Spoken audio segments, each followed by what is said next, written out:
नमस्कार दोस्तों। कल की क्लास में हमने पढ़ा था, इस पाठ में एक तो पढ़ा था पोषण। क्या पढ़ा था? पोषण। पोषण की परिभाषा पढ़ी थी। उसके बाद पढ़ा था भोजन के मुख्य घटक पढ़े थे। क्या पढ़े थे? भोजन के मुख्य घटक। उसके बाद पढ़ा था हमने कुपोषण किसे कहते हैं और कुपोषण के प्रकार। कुपोषण के प्रकार में हमने पढ़ लिया था किसके बारे में? विटामिन कुपोषण के बारे में। किसके बारे में? विटामिन कुपोषण के बारे में। और उसके बाद एक पढ़ा था इसके अतिरिक्त एक संतुलित आहार और असंतुलित आहार। कैसा आहार? असंतुलित आहार। ये पढ़ा था कल। तो हम आगे पढ़ते हैं आज कुपोषण। और आज पढ़ते हैं कौन सा कुपोषण? प्रोटीन कुपोषण। प्रोटीन कुपोषण। तो सबसे पहले प्रोटीन कुपोषण किसे कहोगे? तो क्या कहोगे? जब लंबे समय तक भोजन में कौन उपस्थित नहीं हो? जब लंबे समय तक भोजन में प्रोटीन उपस्थित नहीं हो। कौन उपस्थित नहीं हो? प्रोटीन उपस्थित नहीं हो। तो इस प्रकार की स्थिति क्या कहलाती है? प्रोटीन कुपोषण कहलाती है। यानी एक लंबे समय तक उस भोजन में प्रोटीन अनुपस्थित हो। प्रोटीन अनुपस्थित हो तो इस प्रकार की स्थिति क्या कहलाती है? प्रोटीन कुपोषण।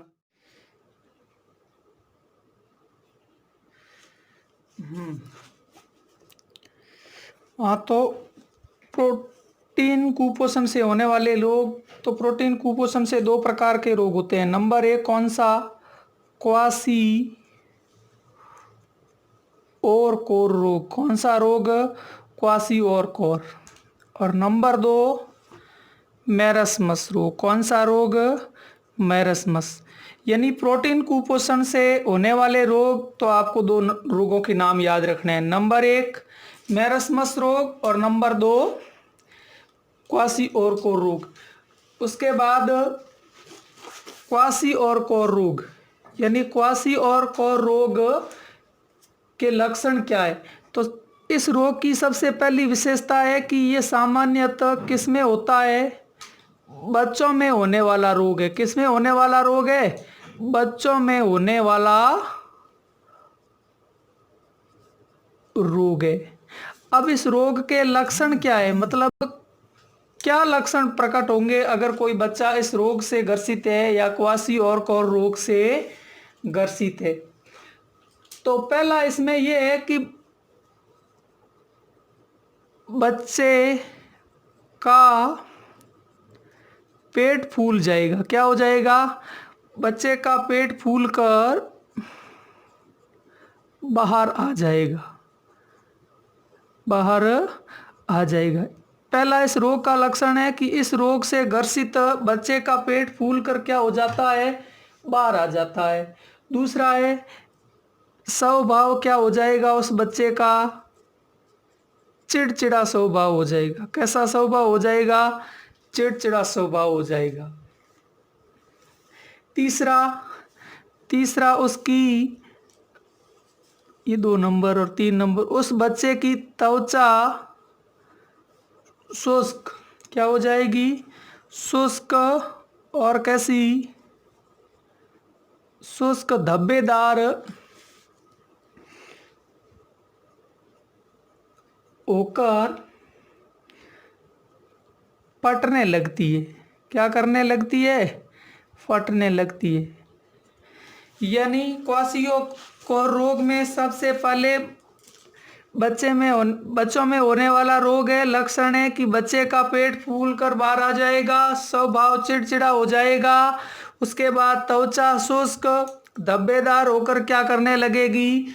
फटने लगेगी। ये कौन से रोग के लक्षण है? क्वाशियोरकोर। और ये क्वाशियोरकोर किसकी कमी से होता है? तो आप कहोगे सर पता है किसकी कमी से? प्रोटीन की कमी से। प्रोटीन की कमी से। अब दूसरे नंबर का रोग कौन सा? मैरस्मस रोग। कौन सा रोग? मैरस्मस रोग। मैरस्मस रोग की खास बात यह है कि अगर प्रोटीन और प्रोटीन के साथ किसकी कमी? ऊर्जा। ऊर्जा यानी काय। अब बात आती है मैरस्मस रोग के लक्षण। मैरस्मस रोग के क्या लक्षण? यानी मैरस्मस रोग के लक्षण क्या है? तो सबसे पहले इस रोग से ग्रसित व्यक्ति क्या हो जाएगा? उस व्यक्ति का शरीर दुबला पतला रहेगा। कैसा रहेगा? सूख कर दुबला पतला हो जाएगा। उसके बाद आँखों की चमक क्या हो जाएगी? कम। यानी आंखें क्या हो जाएगी?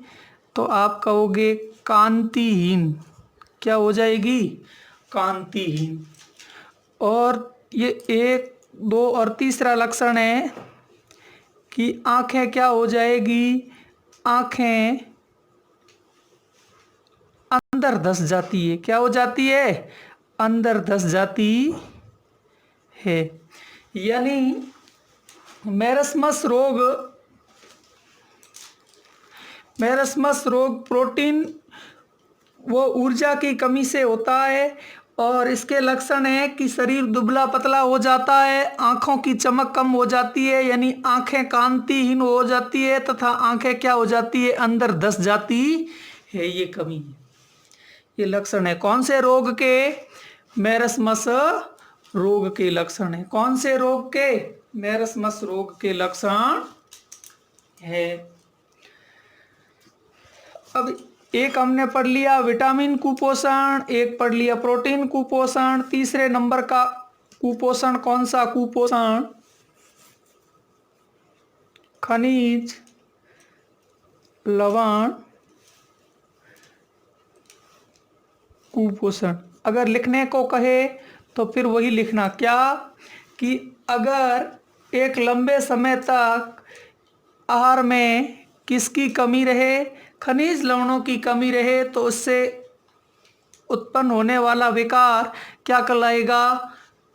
खनिज लवण कुपोषण कहलाएगा। क्या कहलाएगा? खनिज लवण कुपोषण कहलाएगा। तो उसके बाद अब हम पढ़ेंगे कि ऐसे कौन से प्रमुख खनिज लवण हैं। ऐसे कौन से प्रमुख खनिज लवण हैं जिनकी हमारे शरीर को अत्यंत क्या है? आवश्यकता है। यानी शरीर के प्रमुख खनिज लवण, शरीर के प्रमुख क्या? खनिज लवण।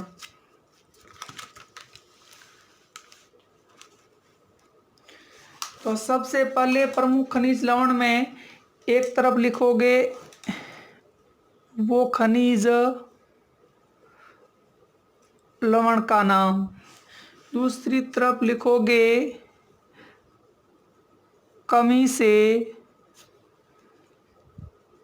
उत्पन्न विकार और आगे लिखोगे उस खनिज के प्रमुख स्रोत।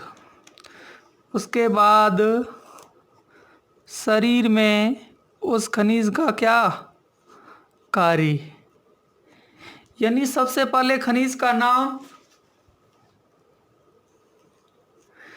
और कमी से उत्पन्न विकार, प्रमुख स्रोत तथा प्रमुख स्रोत तथा शरीर में कार्य। तो सबसे पहले खनिज कौन सा? सोडियम। कौन सा खनिज? सोडियम। सोडियम का प्रतीक क्या है? Na, यानी सोडियम खनिज। सोडियम खनिज से क्या हो जाता है? तो सबसे पहले इसमें बीपी यानी ब्लड प्रेशर अगर कम हो जाएगा, ये कम या ज़्यादा होने पर सोडियम की कमी से बीपी असंतुलित हो जाएगी, यानी ब्लड प्रेशर क्या हो जाएगा? असंतुलित। हिंदी में कहे तो रुधिर दाब क्या हो जाएगा? असंतुलित। उसके बाद शरीर की क्रियाशीलता भी क्या हो जाएगी? कम। क्रियाशीलता कम, यानी शरीर कम सक्रिय हो जाएगा। क्या हो जाएगा? कम सक्रिय। और इसके बाद इसके प्रमुख स्रोत कौन से हैं? नमक है, सोडियम है तो नमक में मिलेगा NaCl, यानी नमक। उसके बाद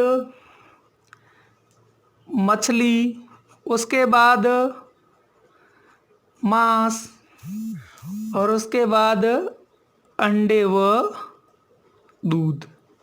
ये इसके हैं, नमक, मछली, मांस, अंडे व दूध। अंडे वो क्या? दूध। उसके बाद शरीर में कार्य, यानी शरीर में क्या कार्य करता है? तो नंबर 1 मांसपेशीय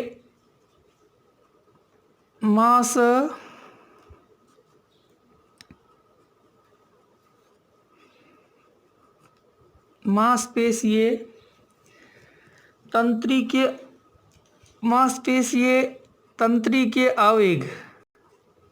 आवेग को क्या रखेगा? संतुलित। और शरीर का विद्युत अपघटन क्या रखेगा? विद्युत अपघटन फिक्स। उसके बाद सोडियम के बाद अगला कौन सा?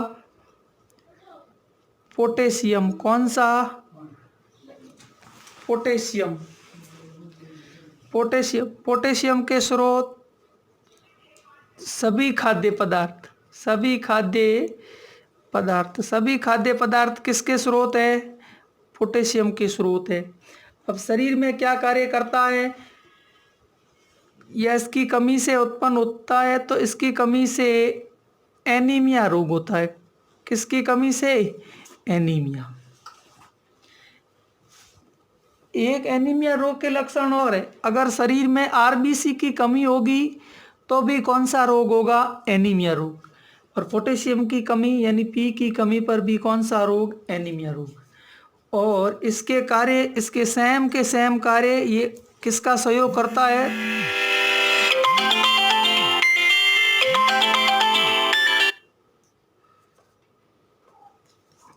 ये क्या करता है कि जो सोडियम शरीर के लिए कार्य करता है वो कार्य कौन करता है? पोटेशियम। यानी मांसपेशीय संकुचन और तंत्री के आवेग संचरण। और इसका एक अतिरिक्त कार्य है क्या? रक्त का थक्का बनाना। क्या करना? रक्त का थक्का बनाना। अब नेक्स्ट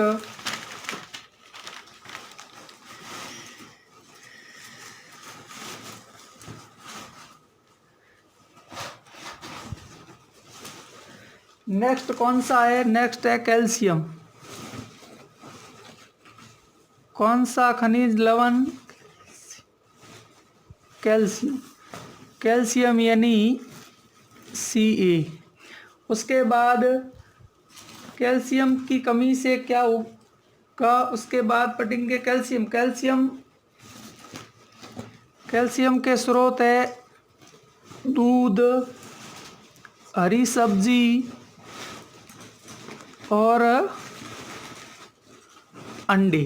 दूध, हरी सब्जी और अंडे। उसके बाद कैल्शियम का क्या कार्य है? कैल्शियम क्या करता है? कैल्शियम का कार्य, कैल्शियम जितने भी कार्य करता है, कैल्शियम विटामिन डी के साथ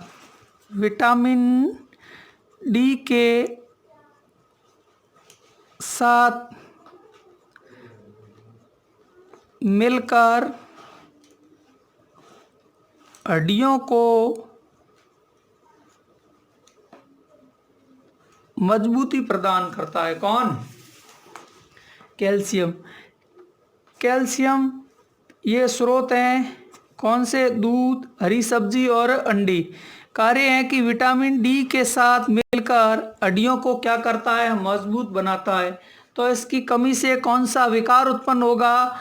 तो इस अगर कैल्शियम कमज़ोर होगा तो हड्डियां क्या हो जाए? कम होगा तो हड्डियां क्या हो जाएगी? हड्डियां कमज़ोर पड़ जाएगी। क्या हो जाएगी? हड्डियां कमज़ोर पड़ जाएगी। ये हो गया कैल्शियम। अगला है फास्फोरस। कौन सा? फास्फोरस। फास्फोरस है ये स्रोत, दूध, उसके बाद सब्जी, उसके बाद बाजरा। यानी बाजरे में क्या मिलता है? बाजरे से हमें हमारे शरीर को पर्याप्त मात्रा में फास्फोरस मिलता है। और उसके बाद फास्फोरस नहीं होगा तो एक तो ये हड्डियां कमज़ोर होगी, उसके बाद विकार, मोटापा बढ़ेगा। क्या क्या होगा? मोटापा बढ़ेगा। और बोन क्या होगी? वीक होगी। यानी हड्डी क्या होगी? कमज़ोर होगी। अब कार्य ये है कि कैल्शियम के साथ मिलकर, कैल्शियम के साथ मिलकर, कैल्शियम के साथ मिलकर बोन यानी हड्डी को क्या बनाता है? मजबूत बनाता है या मजबूती प्रदान करता है। कौन? फास्फोरस। उसके बाद 5वें नंबर का खनिज तत्व लोहा। कौन? लोहा। लोहे की कमी से एक रोग होता है। कौन सा? रक्त अल्पता। यानी रक्त में क्या हो जाती है? रक्त में